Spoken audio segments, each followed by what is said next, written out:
Hello and welcome to my channel. Today I will show you the recap of a movie called Drishyam. Spoiler alert, watch out and take care. It is the story about a man named George who lives a happy life with his wife and daughters. However, things take a turn for the worst when his family commits an accidental crime, leaving him to protect them and their secret. The film begins with George, an orphan who struggled to become a slightly comfortable man, visiting a newly constructed police station, went to a meal store. He said he was looking for the police station, and while he waited, he remembered where the story started.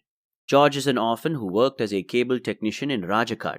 He was married to Rani, and they had two daughters, Anju and Anumol. He loved his family so much that they were the most important thing to him, and he also cared for them. He seldom visited a small chops restaurant by his workplace. There he got into arguments with a corrupt policeman, Sahadevan, who promised to make him suffer if he had the opportunity to.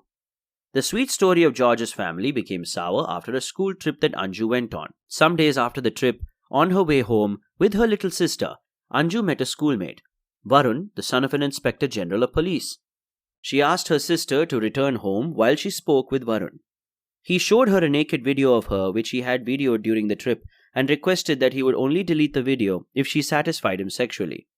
At home, Rani asked Anumol why her sister was home late. Anumol replied that Anju saw Varun.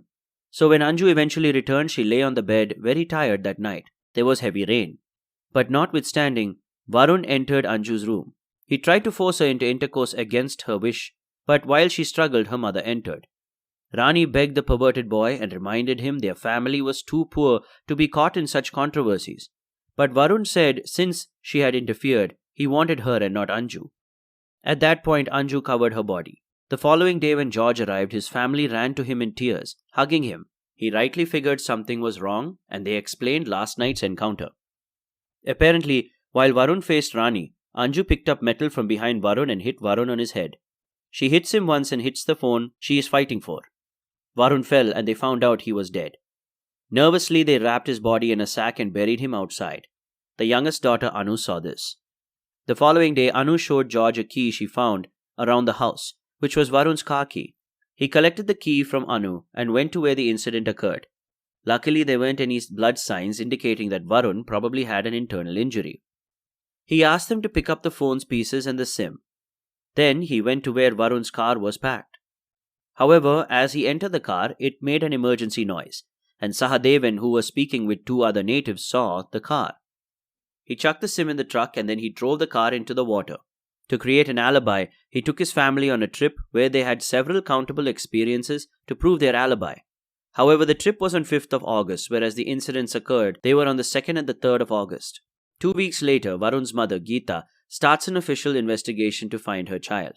She summons the officers around the area, and after some searching, they found the car. Sahadevan figured that was the car he saw George in, and he reported this. However, when the officers interrogated the natives standing beside George, they claimed they were too far from the scene, and they couldn't confirm if it were the car or George. With Sahadevan's conviction, the police visited Anju at school, and she responded to all the questions just as they had asked her. The officers returned to Rani and George came home to meet them immediately. He said they had been called by the principal who told them about the police investigation. They proved that they were away throughout the day and even showed the receipts to prove their alibi. When the officer asked if Sahadevan's words were wrong or true, he said everyone knew Sahadevan didn't like him. So Sahadevan could either be lying or must have seen the wrong person. They returned to Geeta and Sahadevan insisted on his words, so Geeta summoned the family for an official interrogation. She watched from a room, and all of them, including Anu, said slightly related statements. Geeta figured they may have planned it, but there was no way she could get evidence, and all the evidence available was in her support. She called the father that organized the program for the day, and the priest told her there was no way a person who didn't attend the program could have that much information about it. So he thought George was telling the truth. They interrogated the bus drivers and the cinema members, and everyone said they had seen the family. This kept a loophole in the argument, as Geeta wondered how they could all remember the family. Fortunately, she received a call from the priest who told her the show wasn't on the book time. They assumed George must have bought the ticket on a fake name.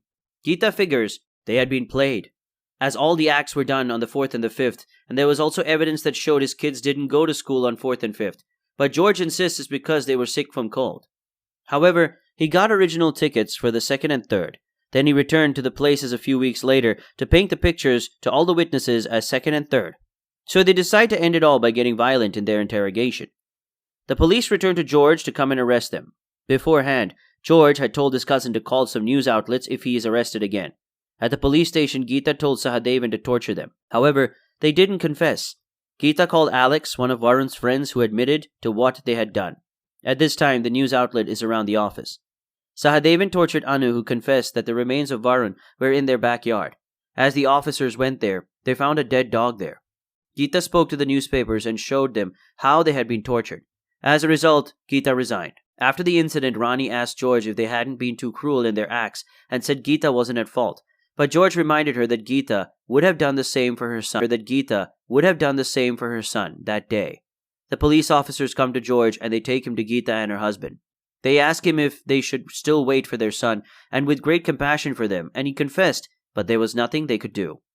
Returning to the first scene, he signed a register at the new police office, where the officer told him he had fooled the police, but they would still find the truth when they saw the corpse. On his way out, he revealed to the viewers that he had buried the corpse in the new police station. The family attempts to move unsuccessfully. However, on the night of the incident when George buried Varun at the police station, there was a man, Jose George. He murdered his brother-in-law and is hiding around the unfinished police station. He sees George burying the body. However, as he walks home to call out his wife, Mary, and apologize to her, the police arrest him. 6 years after the incident, the George family ultimately moved on from the issue. George now owns a cinema due to his love for shows.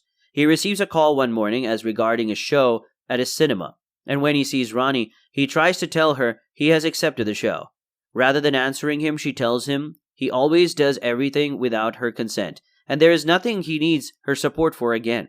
She reminds him of how he sold their land to build a cinema and how much he has spent on a movie script he intends to write. While they argue about how he could spend that much on a movie, they overhear the voice of their new neighbor who packed into the apartment about 2 years ago.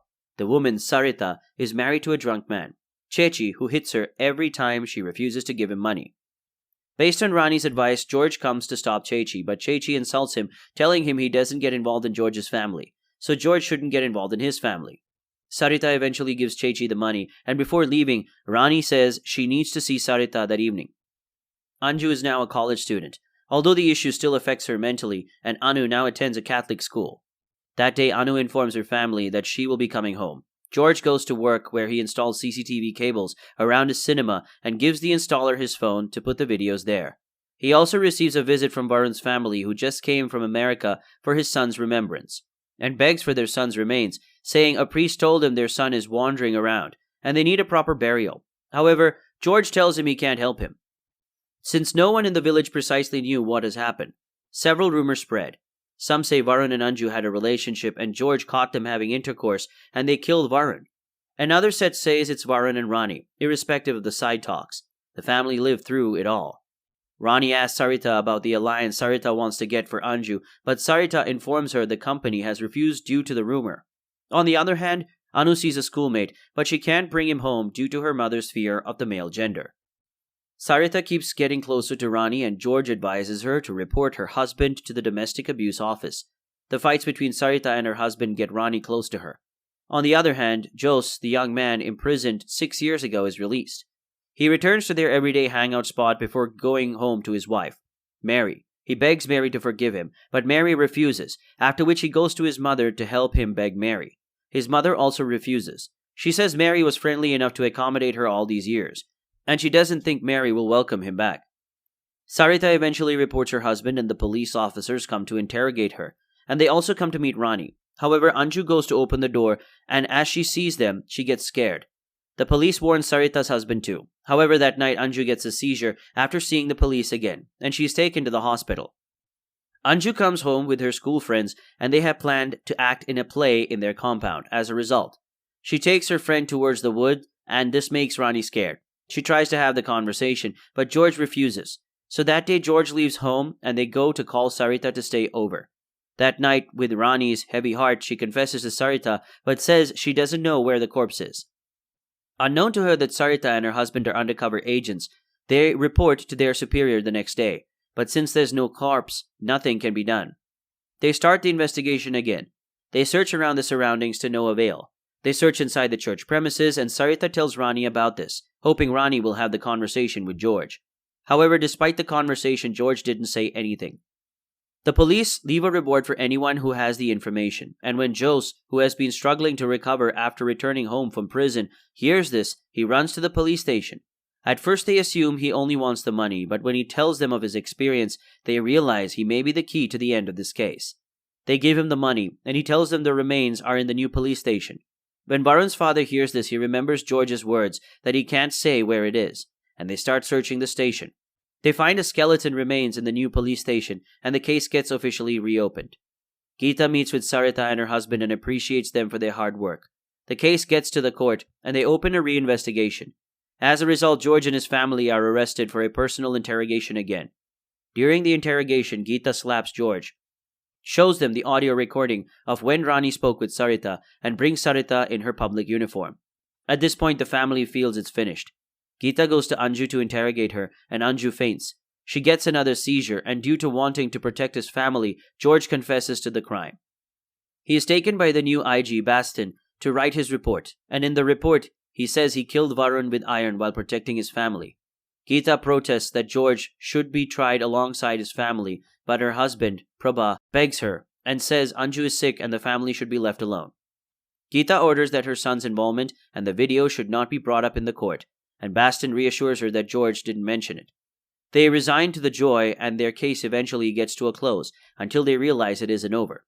At home, Rani apologizes to George for destroying their family, but George tells her it wasn't her fault. The following day, George is arrested for a public trial. While he's on his way to court, Bastin, Geeta, and Prabha receive an emergency visit. The visitor is Vinaya Chandra, a paid writer of George's script. He tells them he has something to tell them and says George came to him in 2016 to publish a movie on his behalf. The movie plot goes as follows. The story of two boys who want to contest for a political position at school. The first one is the son of a legislator, while the other is an average child. The son of the legislature comes to threaten the other at home, leading to his death. The other boy begs his father to protect him, and his father buries the body in a government building. A few years later, the police find the body and he is tried. They realize it's his story and ask if it had been produced. Vinaya Chandran tells them George came to meet him and says the climax isn't favorable. He has refused to produce it. Go to ensure their copyrights. They produced it as a book 6 months ago and titled it Drishyam. However, Vinaya Chandran informs them that George found an alternative climax, which is a reason he is this concerned. At about the same time, Bastin gets a call from his officer, Philip, from the court, who tells him George's lawyer, Renika, is arguing that the police are using the plot for Drishyam's book and they have created all the scenes in their head. Also, when the result of the skeleton's DNA test arrive, the court reads that the skeleton doesn't belong to Varun. It makes Vinaya Chandran tell the people about the alternative climax. In the alternate climax, the main character finds a skeleton on the day Geeta resigns. He finds a young boy of the same age with the exact cause of death. During his funeral, he watches, and after the funeral, he becomes friends with the mortuary attendant who gives him the remains after collecting some money. He also asks Vinay Chandran for the court process of testing. So he meets with the security guard of the government testing center and becomes friends with him. So a night before the DNA testing, he gets the guard drunk and he changes the skeleton.